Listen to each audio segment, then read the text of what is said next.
We walk amongst ghosts every day, be it sights of war and strife, or poverty and horror.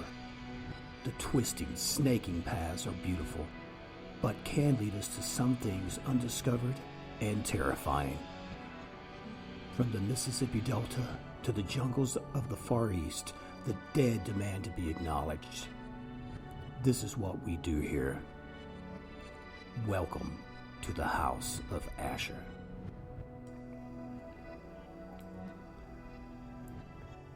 And hello, everybody. This is your host, Steve Asher.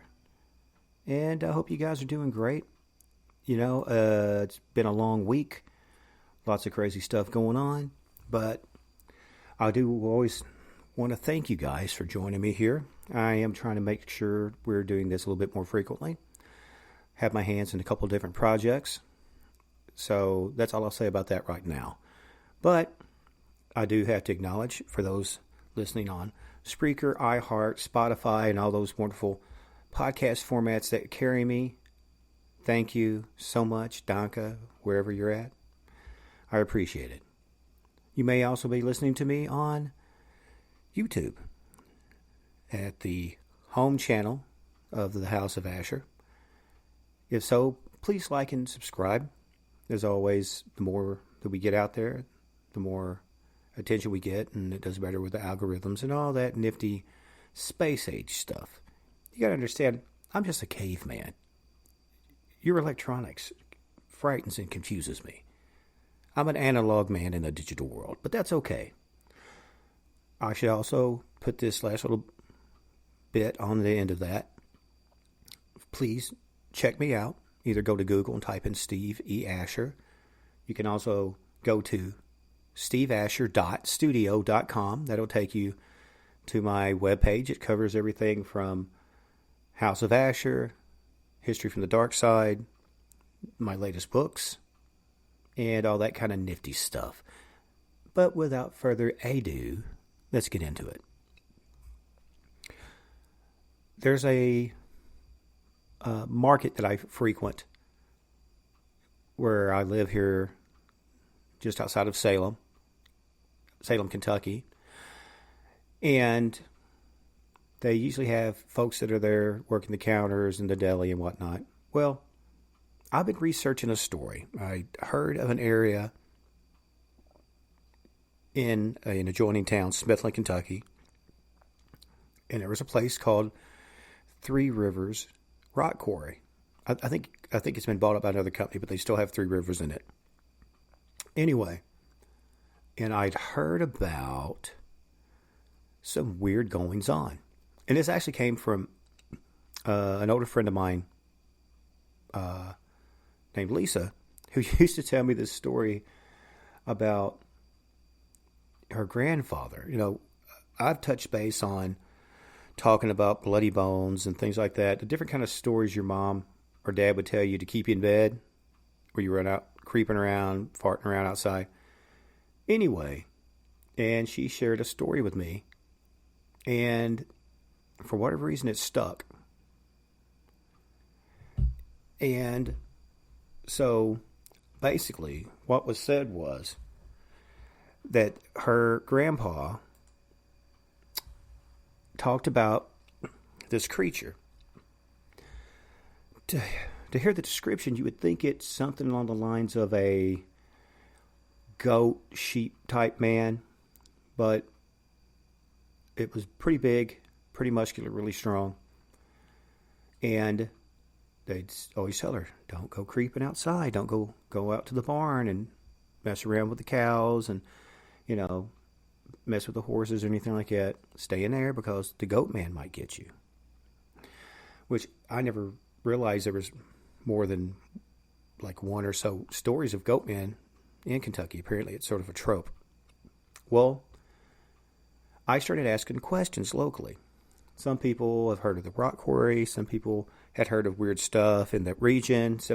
But it usually wasn't together.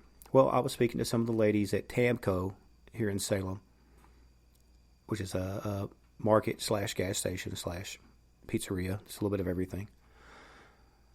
And And I asked them, because understand, I've been here about 6 months, and I stay fairly tight-lipped about my writing because you want people to get to know you before they just write you off as a kook. So I said, hey, have you ever heard of I don't know if it was 2 rivers, 3 rivers? And they said, no, we've heard of 3 rivers, rock quarry. I said, is it down by Smithland? And they said, yeah, it's kind of a desolate area, which is actually pretty there. The thing about anywhere where you're going to have limestone and quartz, any water that collects in it is super blue. It's really beautiful, really radiant. And I said, okay. And I said, kind of motioned to come in closer to me. And I said, hey, okay, I'm not a kook, but I'm going to ask you something. What do you guys know about some weirdness down there, like a goat man or something? A couple of the women just completely backed out of the story. They didn't even want to get into it. But there's always one in the group. And so this little blonde-haired lady said, oh, yeah, I've heard that story. I said, well, can you kind of tell me a little bit about it? I said, please understand, I write about this stuff. I'm not a crazy person. I've always found this interesting. She said, oh, yeah, I love this stuff. I love all the, old oral traditions and folklore and stuff. So I already automatically made a friend, right? And she said that she had always heard that, yeah, there was weird stuff down there. There was stuff down there you don't need to mess with. Don't try to interact with, and if you get a weird vibe or hear something, get up out of there. Okay. And I said, well, I've heard stories that were going back to like the 50s and before. And I said, it's a shame that I wasn't around here when stuff was popping off more. And she kind of laughed and she said, oh, well, there's a hunter I was talking to not long ago that was down in that area. So I'm like, really?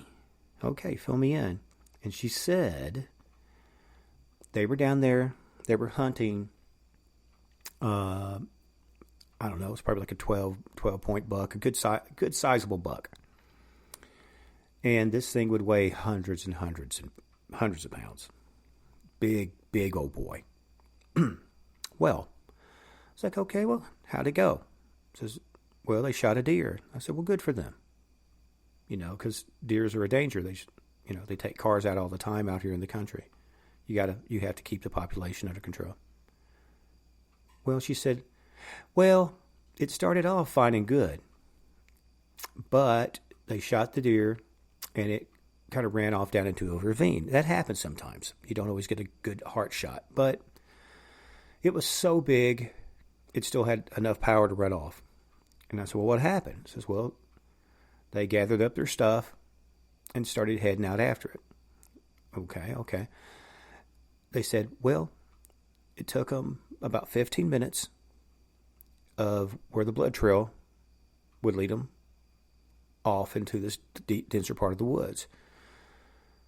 So the creature went down in there, and it looked like it fell somewhere amongst in there.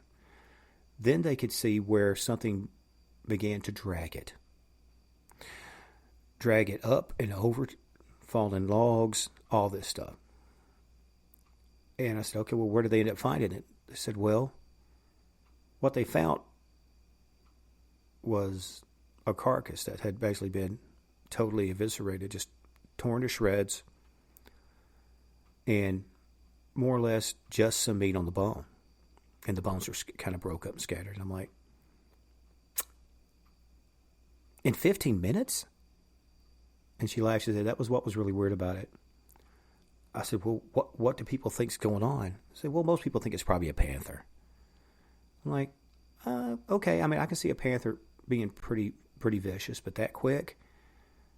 And they said, well, I think a panther can carry about twice or a little bit over twice its body weight. And so if you have, 100-pound, 150-pound panther, it could probably carry close to 3. I mean, if it's a really big male panther. But that's where the whole story of something else in the woods. And so I'm thinking that's not really goat or sheep-like behavior. So there it is. It's very weird. They don't know. My plan is to go down there and try to do some EVPs and all that. I would just have to get some permission to be down there. on or around the property. You always want to get permission. But something is eating deers. Just eating them, gobbling them up in 15 minutes. You know, I don't even know if a pride of lions would not come out that quick. So, there's that. That's the latest news on that. And definitely going to be following it up. Definitely setting up new interviews. Trying to do some newspaper stories, things like that. So, always keep up with me. Always follow up. Because you never know what's happening ahead of us on the storm front. But please make sure to tune in, stick with me, follow my pages. Please like and subscribe. And if you have suggestions and stories that touch on this or other interesting stories, do let me know. But I want you to go out there and enjoy those beautiful last days of summer. Get some sunshine on your face. But remember, as the sun sets behind the pines and the shadows grow long, always lock your doors and keep an eye out down your hallway, under your bed, maybe back through that small little path into the woods behind your house. You never know. You might have some sort of strange cryptid ghost or other type of booger waiting for you. But there is always knowledge and fear. Don't let it cripple you. Take it as a learning moment and do care for one another, love one another as I love you. But above all, my dear friends, always stay scared.